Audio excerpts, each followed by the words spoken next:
Lahore central jail में 23 मार्च 1931 की शुरुआत किसी और दिन की तरह ही हुई थी। फर्क सिर्फ इतना था कि सुबह सुबह जोर की आंधी आई थी, बहुत तेज।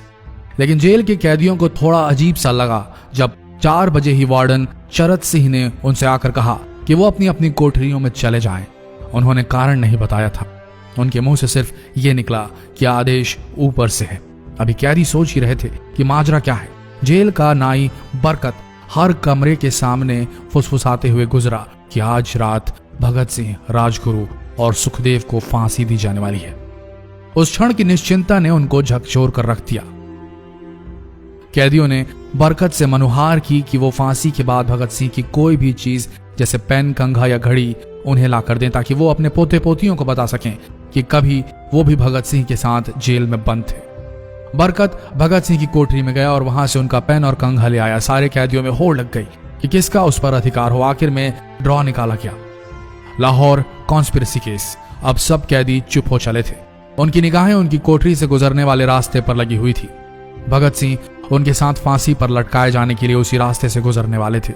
एक बार पहले जब भगत सिंह उसी रास्ते से ले जाए जा रहे थे तो पंजाब कांग्रेस के नेता भीमसेन सच्चर ने आवाज ऊंची कर उनसे पूछा था, आप और आपके साथियों ने लाहौर कॉन्स्पिरेसी केस में अपना बचाव क्यों नहीं किया? भगत सिंह का जवाब था, इनकलाबियों को मरना ही होता है क्योंकि उनके मरने से ही उनका अभियान मजबूत होता है, अदालत में अपील से नहीं। वार्डन चरत सिंह भगत सिंह के खैर ख्वाह थे और अपनी तरफ से जो कुछ बन पड़ता था उनके लिए किया करते थे। उनकी वजह से ही लाहौर की द्वारकादास लाइब्रेरी से भगत सिंह के लिए किताबें निकलकर जेल के अंदर आ पाती थी।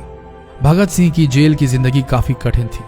किताबें पढ़ने का शौक हो चला था उन्हें कि एक बार उन्होंने अपने स्कूल के साथी जयदेव कपूर को लिखा था कि वो उनके लिए कार्ल लिब्नेख्त की मिलिट्रिज्म, लेनिन की लेफ्ट विंग कम्युनिज्म और ऑप्टन सिंक्लेयर का उपन्यास द स्पाई कुलबीर के जरिए भिजवाएं। भगत सिंह जेल की कठिन जिंदगी के आदी हो चले थे। उनकी कोठरी नंबर 14 का फर्श पक्का नहीं था, उस पर घास उगी हुई थी। कोठरी में बस इतनी ही जगह थी कि उनका 5 फुट 10 इंच का शरीर बमुश्किल उसमें लेट पाए। भगत सिंह को फांसी दिए जाने से 2 घंटे पहले उनके वकील प्राणनाथ मेहता उनसे मिलने पहुंचे।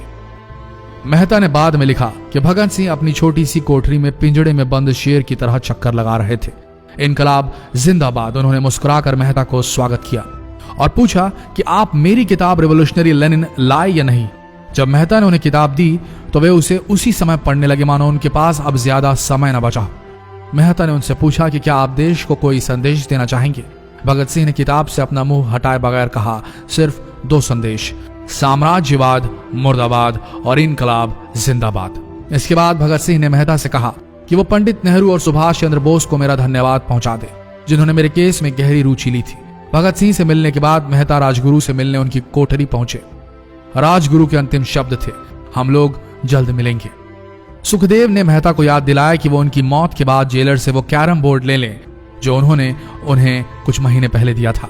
मेहता के जाने के थोड़ी देर बाद जेल अधिकारियों ने तीनों क्रांतिकारियों को बता दिया कि उनको वक्त से 12 घंटे पहले ही फांसी दी जा रही है।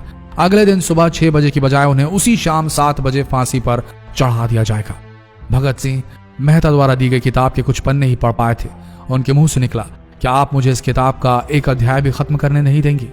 भगत सिंह ने जेल के मुस्लिम सफाई कर्मचारी बेबे से अनुरोध किया कि वो उनके लिए उनको फांसी दिए जाने से 1 दिन पहले शाम को अपने घर से खाना जरूर लाएं। लेकिन बेबे भगत सिंह की इच्छा पूरी नहीं कर सके क्योंकि भगत सिंह को 12 घंटे पहले फांसी देने का फैसला ले लिया गया और बेबे जेल के गेट के अंदर ही नहीं घुस पाए। थोड़ी देर बाद तीनों क्रांतिकारियों को फांसी की तैयारी के लिए उनकी कोठरियों से बाहर निकाला गया। भगत सिंह, राजगुरु और सुखदेव ने अपने हाथ जोड़े और अपना प्रिय आजादी गीत गाने लगे। कभी वो दिन भी आएगा कि जब आजाद होंगे हम, या अपनी ही जमीन होगी या अपना आसमान होगा। फिर इन तीनों का एक एक करके वजन लिया गया। सबके वजन बढ़ गए थे। इन सब से कहा गया कि अपना आखिरी स्नान करें। फिर उनको काले कपड़े पहनाए गए लेकिन उनके चेहरे खुले रहने दिए गए। चरत सिंह ने भगत सिंह के कान में फुसफुसा कर कहा कि वाहे गुरु को याद करो। फांसी का तख्ता भगत सिंह लिए बोले, पूरी जिंदगी मैंने ईश्वर को याद नहीं किया। असल में मैंने कई बार गरीबों के कलेश के लिए ईश्वर को कोसा भी है। अगर मैं अब उनसे माफी मांग लूं तो वो कहेंगे कि इससे बड़ा डरपोक कोई नहीं। इसका अंत नजदीक आ रहा है, इसलिए ये माफी मांग रहा है। जैसे ही जेल की घड़ी ने 6 बजाया, कैदियों ने दूर से आती कुछ पद चांपें सुनी। उनके साथ भारी बूटों के जमीन पर पड़ने की आवाजें भी आ रही थी। साथ में एक गाने का भी दबा स्वर सुनाई दे रहा था, सरफरोशी की तमन्ना अब हमारे दिल में है। सभी को अचानक जोर जोर से इनकलाब जिंदाबाद और हिंदुस्तान आजाद हो के नारे सुनाई देने लगे। फांसी का तख्ता पुराना था, लेकिन फांसी देने वाला काफी तंदुरुस्त। फांसी देने के लिए मसीह जल्लाद को लाहौर के पास शाहदरा से बुलवाया गया था। भगत सिंह इन तीनों के बीच में खड़े थे। भगत सिंह अपनी मां को दिया गया वो वचन पूरा करना चाहते थे कि वो फांसी के तख्ते से इनकलाब जिंदाबाद का नारा लगाएंगे। लाहौर जिला कांग्रेस के सचिव पिंडी दास सोंधी का घर लाहौर सेंट्रल जेल से बिल्कुल लगा हुआ था। भगत सिंह ने इतनी जोर से इनकलाब जिंदाबाद का नारा लगाया कि उनकी आवाज सोंधी के घर तक सुनाई थी। उनकी आवाज सुनते ही जेल के दूसरे कैदी भी नारे लगाने लगे। तीनों युवा क्रांतिकारियों के गले में फांसी की रस्सी डाल दी गई, उनके हाथ और पैर बांध दिए गए। तभी जल्लाद ने पूछा, सबसे पहले कौन जाएगा? सुखदेव ने सबसे पहले फांसी पर लटकने की हामी भरी। जल्लाद ने एक एक कर रस्सियां खींची और उनके पैरों के नीचे लगे तख्तों को पैर मारकर हटा दिया। काफी देर तक उनके शव तख्तों से लटकते रहे। अंत में उन्हें नीचे उतारा गया और वहां मौजूद डॉक्टरों लेफ्टिनेंट कर्नल जे नेल्सन और लेफ्टिनेंट कर्नल NS सोंधी ने उन्हें मृत घोषित किया। एक जेल अधिकारी पर फांसी का इतना असर हुआ कि जब उससे कहा गया कि वो मृतकों की पहचान करें तो उसने ऐसा करने से इनकार कर दिया।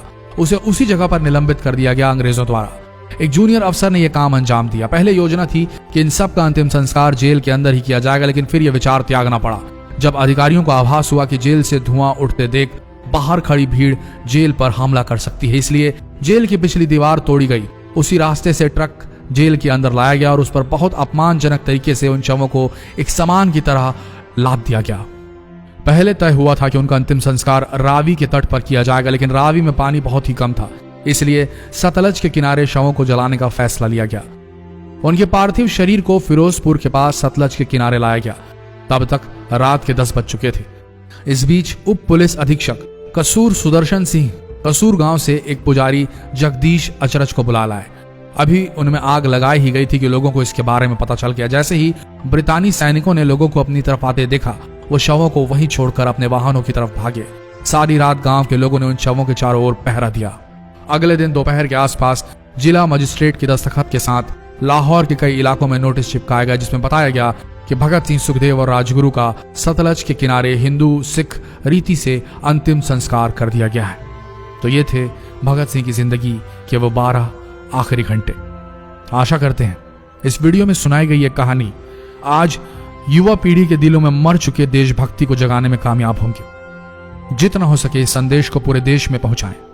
इस वीडियो को शेयर करें फेसबुक पर, व्हाट्सएप पर, और हो सके तो इस पेज को फॉलो करें ताकि ऐसे ही वीडियोस आप तक सही समय पर पहुंच सके। मिलते हैं अगले वीडियो में, तब तक के लिए आप सबका धन्यवाद।